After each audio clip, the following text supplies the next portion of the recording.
बिस्मिल्लाहिर्रहमानिर्रहीम अस्सलामु अलैकुम वरहमतुल्लाहि वबरकातुहू।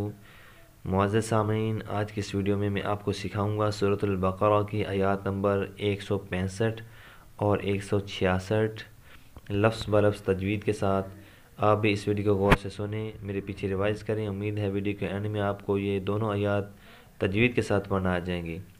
और जो हज़रात मेरे इस चैनल पर नए हैं उनसे गुजारिश है कि चैनल को सब्सक्राइब कर दें, बेल आइकन को दबा दें ताकि हर नई आने वाली वीडियो आप तक पहुंच सके और आप तजवीद के साथ कुरान सीख सकें। अऊज़ु बिल्लाहि मिनश शैतानिर रजीम। बिस्मिल्लाहिर रहमानिर रहीम। इज़ तबर्रअल लज़ीना तुबिऊ मिनल लज़ीना तबऊ।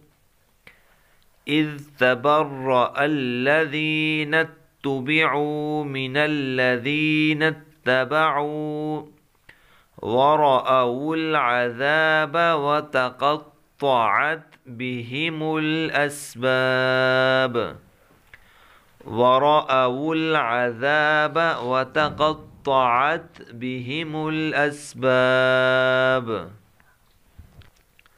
وقال الذين اتبعوا لو أن لنا كرة فنتبرأ منهم. وقال الذين اتبعوا لو أن لنا كرة فنتبرأ منهم كما تبرؤوا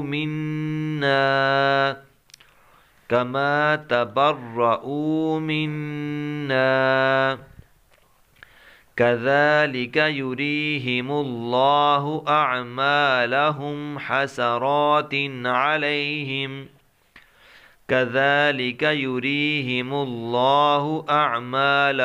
حسرات عليهم وما هم بخارجين من النار.